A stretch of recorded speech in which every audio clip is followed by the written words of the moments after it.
शिवाय नमस्तुभ्यम हर हर महादेव। मैं पायल सैनी अपने यूट्यूब चैनल आज के उपाय में आपका स्वागत करती हूँ। भाद्रपद माह के शुक्ल पक्ष की पंचमी तिथि के दिन ऋषि पंचमी का व्रत रखा जाता है। हिंदू पंचांग के अनुसार गणेश चतुर्थी के अगले दिन ऋषि पंचमी मनाई जाती है। हिंदू धर्म में ऋषि पंचमी के व्रत का बहुत ही विशेष महत्व बताया गया है। इस दिन सप्त ऋषि की पूजा की जाती है। यह व्रत खासतौर से महिलाएं रखती है। हिंदू धर्म की मान्यता के अनुसार ऋषि पंचमी का व्रत महिलाओं के मासिक धर्म से जुड़ा होता है। ऐसी मान्यता है कि मासिक धर्म के दौरान अगर महिलाओं से जाने अनजाने में कोई गलती, कोई पाप हो गया है तो इस व्रत को रखकर वे अपने सभी दोषों से मुक्ति पा सकती है। ऋषि पंचमी का व्रत फलाहारी रखा जाता है। इस व्रत में मोरधज का फरियाल किया जाता है। इस व्रत में एक विशेष पौधे अपामार्ग जिसे कहते हैं, इसे तिरचिट्टा भी कहते हैं, कहीं कहीं इसे आंधी झाड़ा भी कहा जाता है, कि डंडियों की गठरी बनाकर उसे अपने सर पर रखकर 108 लोटे पानी डालकर स्नान किया जाता है। फिर उन्हीं डंडियों से अपने दांतों की सफाई की जाती है। प्राचीन समय में लोग नदी या तालाब पर स्नान करने जाते थे और वहाँ 108 डुबकियाँ लगाते थे, लेकिन इस समय में सभी के लिए ये मुमकिन नहीं है। इसलिए अपने घर पर ही 108 लोटे पानी डालकर 108 डुबकियों के बराबर माना जाता है। आज के इस वीडियो में मैं आपको ऋषि पंचमी की व्रत कराने वाली हूँ, जो कथा आप ऋषि पंचमी की पूजा के बाद सुन सकते हैं। एक बार श्री कृष्ण भगवान से राजा युधिष्ठिर ने प्रश्न किया, हे देवों के देव, मैंने आपके श्रीमुख से अनेकों व्रतों के बारे में सुना है। अब आप कृपा करके उस पंचमी का व्रत सुनाएं जिससे समस्त पापों की निवृत्ति होती है। राजा के इन वचनों को सुनकर श्री कृष्ण जी बोले, हे राजन, अब मैं तुमको ऋषि पंचमी का उत्तम व्रत सुनाता हूँ, जिसको धारण करने से स्त्री के समस्त पापों से छुटकारा प्राप्त कर लेती है।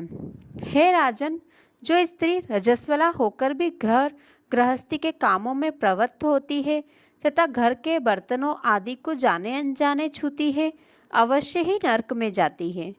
अतः चारों वर्णों के लोगों को चाहिए कि वे रजस्वला स्त्री को घर का कार्य ना करने दें, क्योंकि पूर्व समय व्रतासुर का वध करने के कारण इंद्र को ब्रह्म हत्या का महान पाप लगा था। उस समय ब्रह्मा जी ने उन पर कृपा करके उनको उस पाप को से मुक्ति के लिए उस पाप को 4 स्थानों पर बांट दिया था। पहला अग्नि की ज्वाला में, दूसरा नदी में, तीसरा पर्वतों में और चौथा स्त्री की रज में विभाजित करके उस पाप की शुद्धि कर दी थी। बस इसी पाप के प्रभाव के कारण रजस्वला स्त्री पहले दिन चंडालनी, दूसरे दिन ब्रह्म हत्यारणी, तीसरे दिन धोबिन के समान रहती है, चौथे दिन शुद्ध हो पाती है। रजस्वला धर्म में जाने अनजाने उससे जो भी पाप होते हैं, उनकी शुद्धि के लिए हर स्त्री को ऋषि पंचमी का व्रत करना चाहिए। यह व्रत समान रूप से चारों वर्ण की स्त्रियों को करना चाहिए। इसी प्रसंग में एक प्राचीन कथा का वर्णन करता हूँ। सतयुग में विदर्भ नगरी में शैनजित नामक एक राजा हुए। वे प्रजा का पुत्र की तरह पालन करते थे। उनके समस्त आचरण ऋषियों के समान थे। उन्हीं के राज्य में वेदों का पाठ करने वाला और समस्त जीवों के प्रति उपकारी मनोवृत्ति रखने वाला सुमित्र नाम का एक कृषक ब्राह्मण भी था। ब्राह्मण की स्त्री जयश्री अत्यंत पतिव्रता थी। उस ब्राह्मण के यहाँ अनेक नौकर चाकर भी सेवारत थे। एक समय वर्षा ऋतु में उसकी स्त्री खेती के कामों में लगी हुई थी तो वह रजस्वला हो गई। हे राजन, उसे अपने रजस्वला होने का पता भी लग गया, किंतु फिर भी घर के काम काज करती रही। उसने घर गृहस्थी के बर्तनों आदि को अपने हाथों से छू लिया। कुछ समय पश्चात वे दोनों स्त्री पुरुष अपनी अपनी आयु भोगकर मृत्यु को प्राप्त हुए। जयश्री अपने ऋतु दोष के कारण कुतिया और पति सुमित्र को रजस्वला स्त्री के संपर्क में आने के कारण बेल की योनि प्राप्त हुई। क्योंकि ऋतु दोष के अतिरिक्त इन दोनों का कोई और अपराध नहीं था, इसी कारण उन दोनों को अपने पूर्व जन्म का समस्त विवरण भी याद रहा। वे दोनों कुतिया और बेल के रूप में उसी नगर में अपने ही पुत्र सुचित्र के यहाँ रहने लगे। धर्मात्मा सुचित्र अपने अतिथियों का पूर्ण सत्कार किया करता था। अपने पिता के श्राद्ध के दिन उसने अपने घर ब्राह्मणों को जिमने के लिए नाना प्रकार के भोज बनवाए। जब उसकी स्त्री किसी काम से रसोई से बाहर गई हुई थी तो एक सर्प ने रसोई की खीर के बर्तन में विष डाल दिया। कुतिया के रूप में सुचित्र की माँ कुछ दूर से यह सब देख रही थी।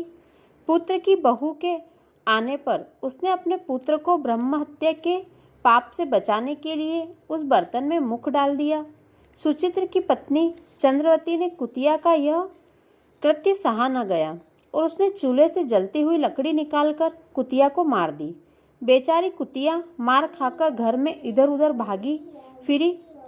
चौके में जो भी जूठन इत्यादि बची रहती थी वह सुचित्र की बहू उस कुतिया के सामने डाल दिया करती थी, किंतु उस दिन क्रोध के कारण उसने वह भी बाहर फिकवा दी और कुतिया को न डाली। सब खाद्य पदार्थ को फिकवा कर साफ बर्तनों में उसने सब खाना दोबारा बनवाया तथा ब्राह्मणों को जिमाया। रात्रि के समय भूख से व्याकुल होकर वह कुतिया बेल के रूप में रह रहे अपने पूर्व पति के पास आकर बोली, हे स्वामी, आज तो मैं भूख से मरी जा रही हूँ। वैसे तो मेरा पुत्र मुझे रोज खाने को कुछ दे देता था, लेकिन आज तो उसने मुझे कुछ दिया ही नहीं। मैंने सांप के विष डाले खीर के बर्तन को अनेक ब्रह्म हत्याओं के भय से छूकर उनका खाने योग्य कर दिया। इसी कारण बहू ने मुझे मारा और आज खाने को कुछ नहीं दिया। तब बेल बोला, हे भद्रे, तेरे पापों के कारण मैं भी इस योनि में आ पड़ा हूँ और आज बोझा ढोते ढोते मेरी कमर भी टूट रही है। आज मैं भी दिन भर खेत में हल जोता रहा। मेरे पुत्र ने मुझे भी आज भोजन नहीं दिया और ऊपर से खूब मारा भी है। मुझे इस प्रकार कष्ट देकर उसने मेरे श्राद्ध को निष्फल कर दिया। अपने माता पिता की इन बातों को उनका पुत्र सुचित्र सुन रहा था। उसने उसी समय उनको भरपेट भोजन कराया और फिर उनके दुख से दुखी होकर वह प्रातः वन की ओर चला गया। वन में जाकर उसने ऋषियों से पूछा, हे ऋषिवर, मेरे माता पिता किन कर्मों के कारण इन नीच योनियों को प्राप्त हुए और अब वे किस प्रकार इनसे छुटकारा पा सकते हैं। इन वचनों को श्रवण कर सर्वतपा नामक ऋषि उस ब्राह्मण कुमार पर दया करके बोले, पूर्व जन्म में तुम्हारी माता ने अपने उच्छल स्वभाव के कारण रजस्वला होते हुए भी घर गृहस्थी की समस्त वस्तुओं को स्पर्श किया और तुम्हारे पिता ने तुम्हारी माँ को स्पर्श किया। इसी कारण वे कुतिया और बेल की योनि को प्राप्त हुए। तुमको उनकी मुक्ति के लिए अब ऋषि पंचमी का व्रत धारण करके तथा उसका फल अपने माता पिता को अर्पण करना होगा। भादो मास के शुक्ल पक्ष की जब पंचमी आए तब शुद्धि करके मध्याह्न में नदी के पवित्र जल में स्नान करना, फिर नवीन शुद्ध रेशमी वस्त्रों को धारण करके अरुंधति सहित सप्त ऋषियों का पूजन करना। सर्वतपा ऋषि के इन वचनों को श्रवण करके सुचित्र ने अपने घर लौटकर ऋषि पंचमी का दिन आने पर अपनी पत्नी सहित समस्त विधि विधान से इस व्रत को किया और उसके पुण्य को अपने माता पिता को अर्पित कर दिया। व्रत के प्रभाव से उसके माता और पिता दोनों ही पशु योनि से मुक्त हुए और दिव्य विमान पर आरूढ़ होकर स्वर्ग चले गए। हे राजन, इस व्रत को धारण करने से अनेक उत्तम और वांछित फल प्राप्त होते हैं। समस्त तीर्थ यात्राओं, समस्त व्रतों और दोनों से जितने भी फल प्राप्त हो सकते हैं वे सब केवल ऋषि पंचमी के व्रत से ही प्राप्त हो जाते हैं। जो स्त्री श्रद्धा पूर्वक इस व्रत को धारण करती है वह समस्त सांसारिक सुखों को प्राप्त करती है। यह व्रत समस्त ऐश्वर्यों को देने वाला होता है, स्त्रियों के समस्त पापों को नाश करने वाला होता है, इसमें संशय नहीं है। इस व्रत की कथा को पढ़ने तथा सुनने वाले भी समस्त पापों से छुटकारा प्राप्त कर सुखों की प्राप्ति करते हैं। वीडियो को आखिरी तक देखने के लिए धन्यवाद।